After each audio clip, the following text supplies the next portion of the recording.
চীন বর্তমানে বিশ্বের অন্যতম শক্তিশালী দেশ, কিন্তু আপনি কি কল্পনা করতে পারেন মাত্র 40 বছর আগে এই দেশের দরিদ্রের হার ছিল প্রায় 90%-এরও বেশি। দেশ জুড়ে ক্ষুধা, অভাব আর দরিদ্র ছড়িয়ে পড়েছিল। কিন্তু তারপর এক অবিশ্বাস্য পরিবর্তন। মাত্র 30 বছরের মধ্যে চীন এমন এক জায়গায় পৌঁছেছে যা অনেকেই ভাবতেই পারেনি। 1970 সালে চীন বিশ্বের মোট জিডিপিতে অবদান রাখত মাত্র 2%, কিন্তু আজ চীন একাই অবদান রাখছে 18%-এরও বেশি। দরিদ্রর হার নেমে এসেছে প্রায় 1%-এরও কমে, এবং আজ চীন বিশ্বের দ্বিতীয় বৃহত্তম, না শুধু দ্বিতীয়ই নয়, অনেক ক্ষেত্রে 1 নম্বর অর্থনীতিও। অনেকেই একে এখন সুপার পাওয়ার বলে, কিন্তু প্রশ্ন হলো এটা কিভাবে সম্ভব হলো, কোন জাদু কাজ করেছে এখানে। আজকের ভিডিওতে আমরা দেখব চীনের এই অবিশ্বাস্য রূপান্তরের বিস্তারিত গল্প একেবারে শুরু থেকে। চীন নামটা এসেছে প্রাচীন রাজবংশ কিন উচ্চারণ থেকে। আরও একটি মজার তথ্য জেনে নিন, আজ আমরা যেই চিনি খাই, হ্যাঁ, পরিশোধিত সাদা চিনি, সেটাই প্রথমবার ভারতে নিয়ে এসেছিল এক চীনা মানুষ। ভারতে প্রথম চিনি কারখানাও একজন চীনা স্থাপন করেছিলেন। তখন থেকেই আমরা বলতাম এটা এসেছে চীন থেকে, তাই এর নামকরণ করা হয়েছে চিনি। কিন্তু মজার ব্যাপারটি হলো চীনারা তাদের দেশকে কখনোই চীন বলে না, তাদের ভাষায় এর নাম চঙ্গু, অর্থাৎ মধ্য রাজ্য। কারণ হাজার হাজার বছর ধরে তারা নিজেদের বিশ্ব কেন্দ্র ভেবে এসেছে। চীন বিশ্বের 4র্থ বৃহত্তম দেশ, ভারতের সাথে সীমান্তে রয়েছে, কিন্তু অধিকাংশ চীনা মানুষ থাকে দেশের পূর্ব উপকূলে, কারণ সেখানকার জমি উর্বর, চাষাবাদের উপযোগী, আর পশ্চিম দিকে আছে বিশাল হিমালয় আর মরুভূমি। চীন একসময় ছিল অত্যন্ত শক্তিশালী রাজ্য, কিন্তু 19 শতকে শুরু হয় তাদের অপমানের শতাব্দী। 1839 সালে ব্রিটিশ ইস্ট ইন্ডিয়া কোম্পানি চীনে আফিম ভরিয়ে দেয়, ফলে কোটি কোটি মানুষ আসক্ত হয়ে সমাজ ধ্বংস হয়ে যায়। চীনকে জোর করে চুক্তি স্বাক্ষর করানো হয়, জমি আর বন্দর হারাতে হয়। তারপর 1850-এর দশকে শুরু হয় ভয়ঙ্কর গৃহযুদ্ধ, টাইপিং বিদ্রোহ, লাখো লাখো মানুষ মারা যায়। এরপর আসে চীন জাপান যুদ্ধ, আর দ্বিতীয় বিশ্বযুদ্ধের সময় জাপানি দখল। 1937 সাল থেকে 1945 সাল পর্যন্ত প্রায় 3 কোটি চীনা নাগরিক নিহত হয়। দ্বিতীয় বিশ্বযুদ্ধে জাপান হারলেও চীনে ফের শুরু হয় গৃহযুদ্ধ। কমিউনিস্ট পার্টি বনাম কাওমিতাং। অবশেষে 1949 সালে বিজয় হয় কমিউনিস্ট পার্টি।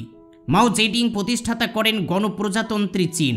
এরপর আসে গ্রেট লিপ ফরওয়ার্ড আন্দোলন। মাও চেয়েছিলেন দেশকে দ্রুত শিল্পান্বয়ন করতে। জমি কেড়ে নিয়ে কৃষকদের সমবায়ে কাজ করানো হলো। মানুষকে বাধ্য করা হলো বাড়ির আঙ্গিনায় ইস্পাত বানাতে, কিন্তু সেই ইস্পাত ছিল নিম্নমানের। সম্পদ নষ্ট হলো, খাদ্য উৎপাদন 15% কমে যায়। 1958 সাল থেকে 1961 সালে দুর্ভিক্ষে মারা যায় প্রায় 2 থেকে 4 কোটি মানুষ। আরও একটি অদ্ভুত সিদ্ধান্ত ছিল ভুল, স্পাইরো ক্যাম্পেন। সব চূড়াই পাখিকে হত্যা করা হলো, কারণ তারা নাকি ধান খেয়ে নেয়। কিন্তু এতে পোকামাকড় নিয়ন্ত্রণহীন হয়ে ফসল আরও নষ্ট হতে শুরু করে, পুরো ইকোসিস্টেম ভেঙে পড়ে। মায়ের ভুল নীতি একের পর এক ব্যর্থ হচ্ছিল, তবুও তিনি ভুল স্বীকার করলেন না, বরং শুরু করলেন নতুন আন্দোলন, সাংস্কৃতিক বিপ্লব।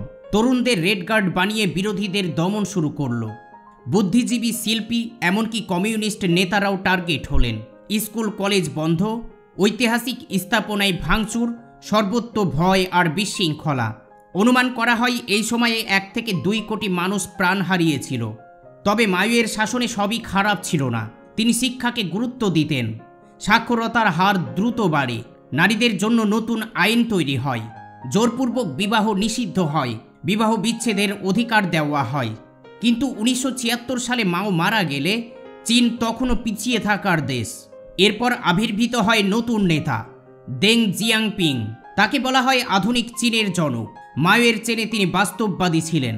তার নীতি ছিল চীনা বৈশিষ্ট্যযুক্ত সমাজতন্ত্র।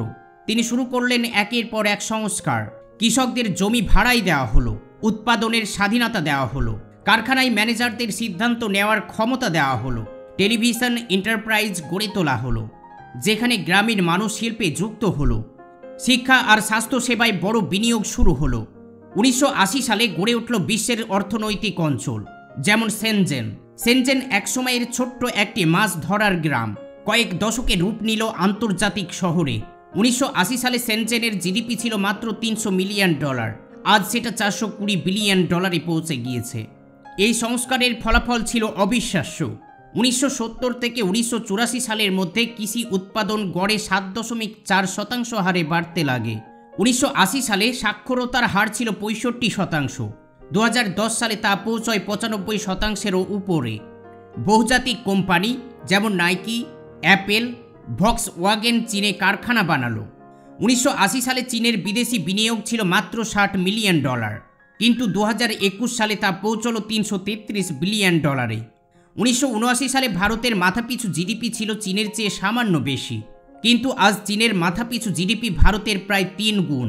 তবে সবকিছুর মাঝেই মনে রাখতে হবে, চীন এখনও গণতন্ত্র নয়। আজ শি জিনপিংয়ের হাতে ক্ষমতা আবারও কেন্দ্রীভূত। কোভিড মহামারীর সময় লকডাউন আর স্বাধীনতার সীমাবদ্ধতা আবারও সেটাই প্রমাণ। তবুও চীনের কয়েক দশকের গল্প আমাদের দেখায় সঠিক কৌশল, শিক্ষা, শিল্পায়ন আর নেতৃত্ব কিভাবে এক ভগ্নপ্রায় দেশকে রূপান্তরিত করে তুলতে পারে বিশ্ব শক্তিতে। চলুন এবার চীনের আরও নেক্সট লেভেলের পরিকল্পনা জানলে আপনি আরও পাগল হয়ে যাবেন। আজ আমি আপনাদের সামনে নিয়ে এসেছি এক অবিশ্বাস্য বাস্তব কাহিনী। আপনারা জানেন হ্যাকিং নিয়ে বিশ্বজুড়ে কত গল্প শোনা যায়, কিন্তু চীনা হ্যাকারদের গল্পটা একেবারেই আলাদা। 2017 সালের আগে পর্যন্ত বিশ্বজুড়ে যত বড় বড় হ্যাকিং প্রতিযোগিতা হয়েছে তার প্রায় প্রত্যেকটিতেই চীনা হ্যাকাররা শীর্ষে থেকেছে। কিন্তু হঠাৎ করেই 2017 সালের পর থেকে তারা যেন পৃথিবী থেকে অদৃশ্য হয়ে গেল। কেউ বুঝতেই পারছিল না আসলে কি ঘটল। প্রথমে সবাই ভেবেছিল হয়তো তারা হ্যাকিং প্রতিযোগিতায় আর আগ্রহ পাচ্ছে না, কিন্তু 2019 সালে এমন কিছু ঘটল যা পুরো রহস্যটা উন্মোচন করে দিল এবং চীনের বিপজ্জনক পরিকল্পনা প্রকাশ পেয়ে গেল। সেই সময় চীনের একদল হ্যাকার কানাডার ভ্যাঙ্কুভারে গেলেন Pwn2One নামের একটি বিশ্ববিখ্যাত হ্যাকিং প্রতিযোগিতায়। এখানে বিশ্বের সবচেয়ে দক্ষ হ্যাকাররা একত্রিত হন। তাদের মূল কাজ হলো জনপ্রিয় সফটওয়্যার ও ডিভাইসে লুকানো দুর্বলতা খুঁজে বের করা। চীনা হ্যাকাররা সেই প্রতিযোগিতায় গুগল ক্রোম, মাইক্রোসফট উইন্ডোজ আর অ্যাপেলের আইফোনকে লক্ষ্য করেছিল। তারা অসাধারণ দক্ষতার সাথে দুর্বলতা খুঁজে বের করল এবং সেই তথ্য সরাসরি সংশ্লিষ্ট কোম্পানিকে দিল। এর বিনিময়ে তারা পেল বিশাল অঙ্কের নগদ পুরস্কার। কিছু ক্ষেত্রে এই পুরস্কার ছিল $1,50,000 থেকে শুরু করে $10 লাখ পর্যন্ত। এই ধরনের দুর্বলতাকে বলা হয় জিরো ডে ভালনারেবিলিটি, যা আগে কেউ খুঁজে পায়নি। এগুলো কোম্পানিকে দেওয়ার পর কোম্পানি দ্রুত আপডেট প্রকাশ করে সেই সমস্যার সমাধান করে ফেলত। অর্থাৎ এই প্রতিযোগিতা ছিল সম্পূর্ণ বৈধ ও নৈতিক, যেটিকে আমরা ইথিক্যাল হ্যাকিং বলে জানি। কিন্তু হঠাৎ কেন হারিয়ে গেল চীনা হ্যাকাররা? বছরের পর বছর চীনা হ্যাকাররা এই প্রতিযোগিতায় রাজত্ব করেছিল, কিন্তু 2017 সালের পর আর আন্তর্জাতিক কোনো প্রতিযোগিতায় অংশ নিল না। এতে পুরো বিশ্ব অবাক হয়ে গেল। তখনই সামনে আসে এক বিশাল খবর। চীনের সবচেয়ে বড় সাইবার সিকিউরিটিজ কোম্পানি সিইও একটি বিবৃতি দিলেন। তিনি বললেন, চীনা হ্যাকারদের বিদেশে গিয়ে নিজেদের দক্ষতা প্রদর্শন করার কোনো দরকার নেই। এগুলো শুধু প্রদর্শনীমূলক বিজয়। আসল শক্তি হলো দুর্বলতা নিজের দেশের জন্য ব্যবহার করা। এই বক্তব্যের কিছুদিন পরই চীনা সরকার আনুষ্ঠানিকভাবে ঘোষণা করে কোনো চীনা হ্যাকার বা কোনো গবেষক আর আন্তর্জাতিক হ্যাকিং প্রতিযোগিতায় অংশগ্রহণ করতে পারবে না।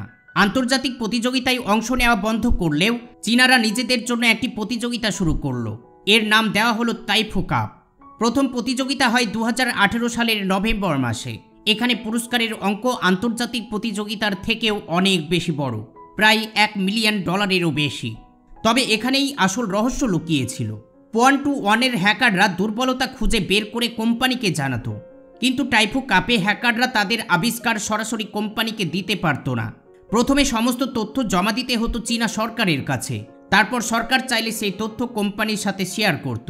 প্রথম তাইফু কাপে চীনের এক হ্যাকার অ্যাপেলের আইফোন হ্যাক করে সবার চোখ কপালে তুলল। তিনি সাফারি ব্রাউজারের একটি দুর্বলতা ব্যবহার করে দেখালেন। শুধুমাত্র একটি নির্দিষ্ট ওয়েবসাইটে প্রবেশ করলেই ব্যবহারকারীর অজান্তেই তার পুরো আইফোন নিয়ন্ত্রণ করা সম্ভব। ভাবুন তো, শুধুমাত্র একটি ওয়েব পেজ খোলার কারণে আপনার ফোন সম্পূর্ণরূপে হ্যাকারদের নিয়ন্ত্রণে চলে যেতে পারে। এই দুর্বলতার জন্য তিনি পেলেন প্রায় $2 লক্ষ পুরস্কার। কিন্তু এখানেই শেষ নয়। কিছুদিন পর গুগল প্রকাশ করে আসলে সেই দুর্বলতা ব্যবহার করে বাস্তবে আইফোন হ্যাকিং ক্যাম্পেইন চালানো হয়েছে, আর লক্ষ্যবস্তু ছিল উইগুর মুসলিমরা। অর্থাৎ প্রতিযোগিতায় যেই এক্সপ্লয়েট দেখানো হয়েছিল সেটি পরবর্তীতে বাস্তবে ব্যবহার করেছে চীনা সরকার। 2014 সাল থেকে চীন জিনজিয়াং অঞ্চলে উইগুর মুসলিমদের উপরে ভয়াবহ দমন নীতি চালাচ্ছে। লক্ষ লক্ষ মানুষকে আটক করে রাখা হয়েছে কনসেন্ট্রেশন ক্যাম্পে। নারীদের জোর করে বন্ধকরণ করা হয়েছে, নির্যাতন, যৌন নির্যাতন এবং ধর্মীয় স্বাধীনতার উপরে কঠোর নিষেধাজ্ঞা চালানো হয়েছে। এই অবস্থায় আইফোন হ্যাক ব্যবহার করে উইগুর মুসলিমদের মোবাইল ফোন নজরদারিতে রাখা হয়েছিল। কে কি করছে, কে কার সাথে কথা বলছে, কোথায় যাচ্ছে, সব কিছু নজর রাখছিল তারা। আর এটি প্রমাণ করে দিল যে চীন তাদের হ্যাকারদের আর পুরস্কারের জন্য নয়, সরাসরি সাইবার যুদ্ধের জন্য ব্যবহার করছে। 2024 সালের ফেব্রুয়ারিতে গিট হাবের একটি বিশাল ডেটা লিক হয়। এরপর ফাঁস হলো চীনের একটি সাইবার সিকিউরিটিজ কোম্পানি আইসুন সম্পর্কিত তথ্য। ফাঁস হওয়া ডেটা থেকে জানা যায় কোম্পানিটি সরাসরি চীনা সরকার ও সামরিক বাহিনীর জন্য কাজ করে। তারা প্রতিটি হ্যাক করা ইমেল অ্যাকাউন্টের জন্য সরকারকে 10 থেকে $75,000 চার্জ করত। তাদের তৈরি স্পাইওয়্যার সারা বিশ্বের গুপ্তচর ভিত্তিক কাজে ব্যবহার করা হয়েছে। এতে পরিষ্কার বোঝা যায় চীন একটি রাষ্ট্র সমর্থিত হ্যাকার বাহিনী তৈরি করেছে। 2021 সাল থেকে শুরু করে চীন হ্যাকাররা মার্কিন যুক্তরাষ্ট্রে ভয়াবহ গুরুত্বপূর্ণ অবকাঠামো টার্গেট করেছে। বিদ্যুৎ সরবরাহ ব্যবস্থা, পানি শোধনাগার, টেলিকম নেটওয়ার্ক, এমনকি গুয়ামে অবস্থিত মার্কিন সামরিক ঘাঁটি পর্যন্ত। শুধু 2024 সালেই চীনা হ্যাকাররা অ্যান্টি ভার্জিয়ান, টি মোবাইলের মতো অন্তত 9টি বড় টেলিকম কোম্পানির নেটওয়ার্ক হ্যাক করেছে। এগুলো কেবল সাধারণ হ্যাক নয়, বরং বছরের পর বছর সিস্টেমে ঢুকে থেকে সুযোগ মতো আঘাত করার পরিকল্পনা। বিশেষজ্ঞরা বলছে এটি একটি পূর্ণাঙ্গ সাইবার যুদ্ধের প্রস্তুতি। আজকের দিনে মিসাইলের থেকেও বেশি ধ্বংস করতে পারে এই সাইবার হামলা। এটা এখন স্পষ্ট চীন কেন আন্তর্জাতিক প্রতিযোগিতা থেকে নিজেদের হ্যাকারদের সরিয়ে নিয়েছে।